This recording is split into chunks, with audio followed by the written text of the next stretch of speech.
Belakangan nampaknya publik tidak henti-hentinya mendapatkan kabar buruk dari KPK. Setahun yang lalu kita masih ingat KPK kehilangan Harun Masiku, tersangka kasus suap terhadap komisioner KPU Wahyu Setiawan. Kemudian kita juga mendengar KPK menggunakan kewenangannya menerbitkan SP3 untuk pertama kalinya kepada Samsul Nur Salim dan istrinya tersangka dalam dugaan penggelapan dana BLBI sebesar 4,58 triliun. Dan kemarin kita mendengar KPK juga kehilangan 1 truk barang bukti yang terkait dengan dugaan penggelapan pajak di Ditjen Pajak. Pertanyaannya adalah berita buruk apa lagi yang akan kita dengar dari lembaga pemberantasan korupsi yang pernah menjadi kebanggaan masyarakat ini?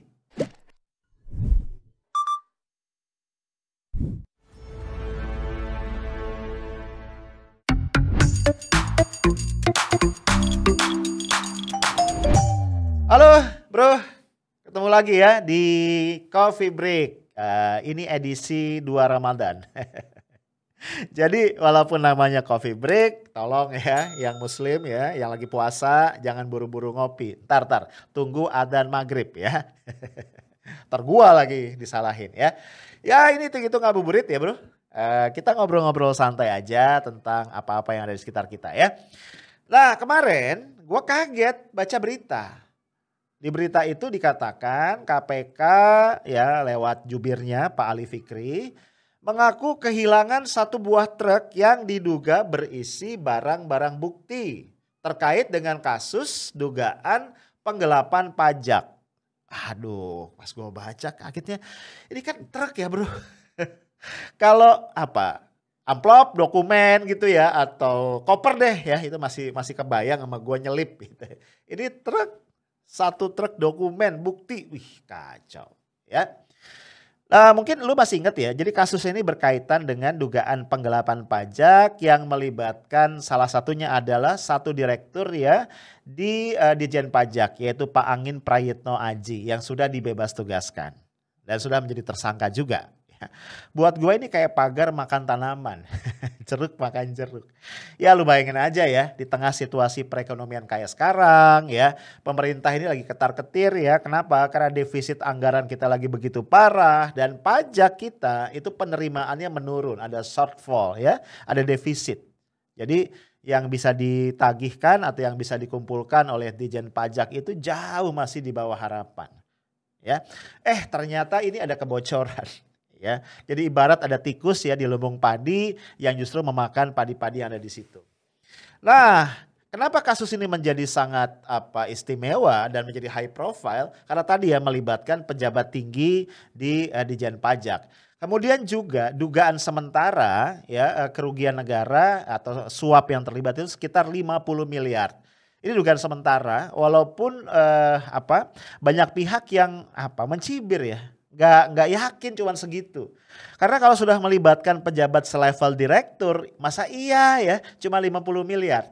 Akhirnya orang keingetan ya pada kasus-kasus serupa ya dengan modus yang mirip di masa lalu.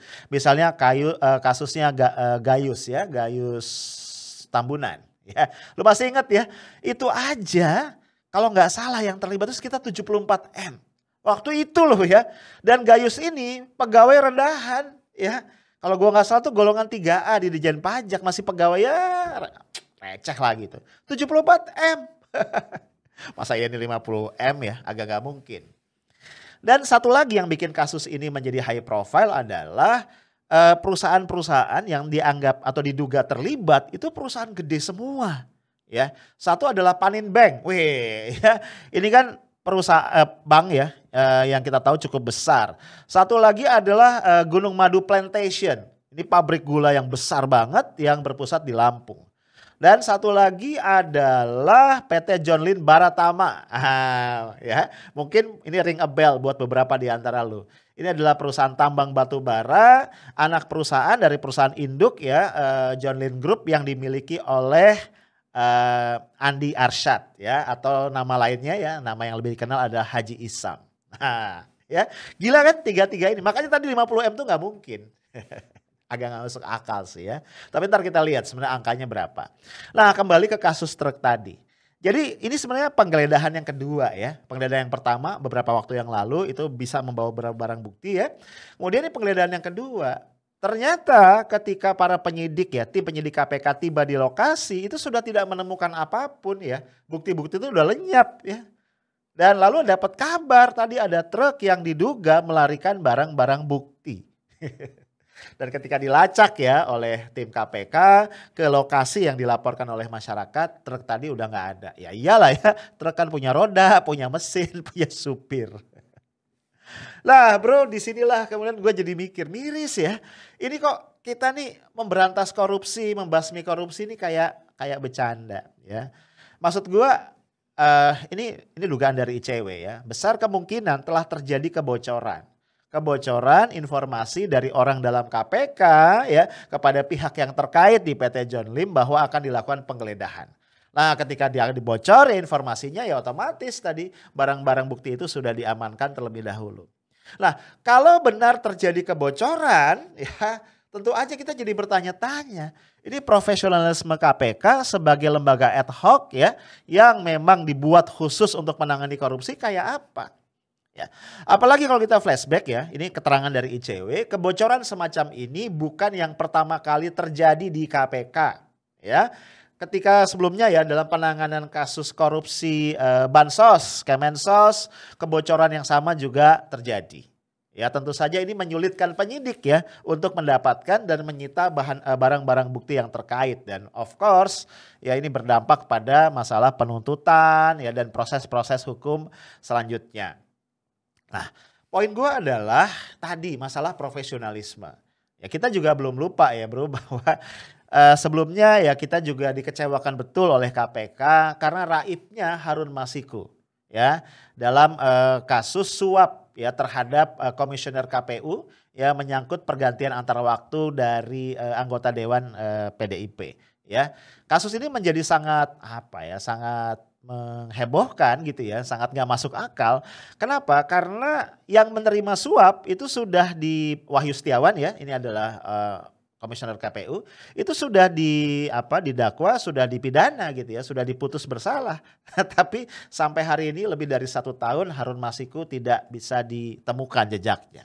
Nah, dalam kondisi seperti ini akhirnya ya menjadi tidak salah kalau publik ya semakin melihat gejala bahwa KPK ini semakin lemah atau dilemahkan.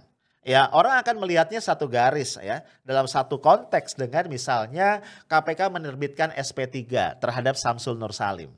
Ya, sosok yang jelas-jelas ya diduga terlibat di dalam penggelapan BLBI yang potensi kerugian negaranya nggak kecil ya sekitar 4,58 triliun. Ya, ini satu orang doang nih, belum lagi obligor BLBI yang lain. Ya, disitulah kemudian publik menyalahkan pada apa? Substance dari revisi Undang-Undang KPK tahun 2019 yang lalu. Banyak hal ya yang kita wajib keluhkan ya, misalnya saja banyak banget kewenangan KPK yang itu hanya bisa dilaksanakan dengan izin dari Dewan Pengawas ya. Ya lu bayangin aja KPK mau menggeledah, KPK mau melakukan OTT gitu ya misalnya itu harus dengan seizin Dewan Pengawas. Ya lu bayangin prosesnya jadi panjang. Dan gua ngelihat ketika proses jadi panjang ya rantai komunikasinya jadi panjang potensi untuk kebocorannya menjadi semakin besar ya. Ya bayangan gua nih. Kalau kita mau menggeledah misalnya, itu kan harus dilakukan secara senyap ya bro. Ini penggeledahan izin dulu ya kan. Pas izin ada yang nguping gitu kan. Nah udah wassalam gitu. Nah kembali ke tadi ya PT John Lim tadi. John Lim Baratama. Gue jadi inget ya memang waktu diberitakan di banyak media bahwa KPK mengirimkan penyidik ya dalam penggeledahan yang pertama ke kantor John Lim Baratama di Kalimantan Timur. Itu gue merasa luar biasa ya menurut gue. Berani juga nih KPK. Karena mungkin sebagian dari lu inget ya. Pada sekitar tahun 2011-2012 ya, publik itu sempat heboh ya. Karena nama Haji Isam ini disebut-sebut ya diduga terlibat dalam kasus pembunuhan terhadap seorang yang berprofesi sebagai guru. Sebenarnya kasus pembunuhannya itu terjadi pada tahun 2004 ya, 7 tahun sebelumnya. Tapi kemudian istri dari almarhum ya itu merasa ya yakin menemukan bukti-bukti baru dan kemudian menghubungi atau melaporkan kepada sejumlah institusi termasuk Komnas HAM dan sebagainya minta agar kasus ini diusut kembali. Dan ketika itu direspon sebenarnya oleh kepolisian ya dan sempat diterjunkan ya tim gabungan dari Mabes Polri. Tapi gue nggak tahu ya, kemudian kasusnya ya kayaknya lenyap raib begitu aja dan nggak pernah kedengeran penyelesaiannya seperti apa. Dan waktu itu nama Haji Isam ini disebut-sebut oleh seorang yang sudah didakwa dan dipidana dan lucunya ya untuk kasus pembunuhan seperti ini pidananya hanya beberapa bulan saja dan bebas. Ketika bebas dia memberikan testimoni bahwa pembunuhan yang dia lakukan itu diperintahkan oleh Haji Isam. Ya, walaupun kemudian ya gue bilang tadi sampai hari ini kasusnya nggak jelas kelanjutannya seperti apa. Jadi memang sosok Haji Isam ini adalah sosok orang kuat ya. Dan kita juga jangan lupakan Haji Isam ini kemudian menjadi wakil bendahara di tim SES ya, tim pemenangan dari Jokowi Ma'ruf Amin ketika maju di Pilpres 2019 yang lalu. Nah, yang menarik juga bro, dari beberapa keterangan yang bisa dikumpulkan oleh majalah Tempo, ya Haji Isam ini ternyata ya menurut keterangan saksi ya, menurut keterangan sumbernya Tempo, ini punya kedekatan ya dengan petinggi-petinggi PDIP. Bahkan dikatakan bahwa Haji Isam ini beberapa kali bertandang ke rumah ketua umum PDIP ya, bersilaturahmi lah gitu ya. Kita juga nggak tahu ngomongin apa. Walaupun kembali ya ini dibantah. Lah, poin gue adalah memang ini adalah risiko dari KPK. Yang namanya tindak pidana korupsi itu senantiasa melibatkan orang-orang kuat ya. Orang-orang yang punya pengaruh, orang-orang yang punya hubungan dengan penguasa. Ya karena by definition ya yang namanya korupsi selalu melibatkan power relations. Ya artinya apa? Artinya memang dibutuhkan tekad bulat ya, tekad baja dan keberanian. Ya penegak hukum biasa itu nggak bisa ya melakukan tugas itu. Ini yang merupakan spirit dari dibentuknya KPK beberapa waktu yang lalu. Sehingga kalau kemudian KPK menangani kasus-kasus seperti ini dengan cara seperti yang dilakukan oleh lembaga-lembaga penegak hukum yang standar, dia nggak akan selesai ya. Akan selalu membentur tembok karena tadi yang dihadapi pasti adalah orang-orang yang dekat dengan kekuasaan. Nah guys, mungkin kita harus menyampaikan pesan yang tegas dan clear kepada KPK. Kalau ujian-ujian seperti ini tidak bisa dijawab oleh KPK, yang gue khawatir adalah satu saat ya masyarakat publik ya masyarakat sipil ya civil society akan sampai pada kesimpulan bahwa keberadaan KPK menjadi useless. Iya, kenapa? Karena tadi sebagai lembaga ad hoc ya, dia ternyata menerbitkan SP3 juga. Sama aja ya dengan lembaga-lembaga kejaksaan, kepolisian begitu ya menerbitkan SP3. Apa bedanya? Ya, padahal tadi ya lembaga ad hoc ini diberikan kewenangan lebih harusnya karena ditangani juga adalah extraordinary crimes. Apalagi seperti ini ya, Harun Masiku nggak ketemu, kemudian truk barang bukti hilang. Akhirnya apa? Kita nih sebagai publik deg-degan nih. Besok-besok apalagi yang hilang? Atau siapa lagi yang hilang? Siapa lagi yang akan dapat SP3? Gitu kan. Jadi kita nunggu aja nih, wah ini kita bisa baca. Akhirnya misalnya muncul spekulasi-spekulasi yang memang agak liar ya. Misalnya nih jangan-jangan ya para obligor BLBI misalnya itu sudah ngantri sebenarnya ya, ngasih uang muka. Tinggal nanti saatnya kadaluarsa 2 tahun SP3 keluar. Atau ya jangan-jangan nih sebenarnya sudah ada deal-dealan atau sedang berlangsung deal-dealan di balik layar ya antara orang-orang ya perusahaan-perusahaan yang terlibat tadi dalam kasus penggelapan pajak dan seterusnya dan seterusnya. Nah, menurut gua spekulasi-spekulasi seperti itu hanya bisa ditepis ketika KPK menunjukkan ketegasan ya, ketegasan dan memberikan kabar baik mengenai pemberantasan korupsi kepada publik ya. Gue ingin ingatkan ya, sekedar menangkap 2 orang menteri ya dari kabinet Pak Jokowi, ya Menteri KKP, mantan Menteri KKP Edi Prabowo, kemudian juga mantan Mensos Juliari Peter Batubara, itu tidak menyelesaikan persoalan. Tidak membuat kemudian KPK kembali memperoleh kepercayaan masyarakat. Ya, ini ibaratnya neraca transaksi ya, itu memang 2 nilai plus, tapi sayangnya kemudian beberapa nilai minus yang datang belakangan jauh lebih berat.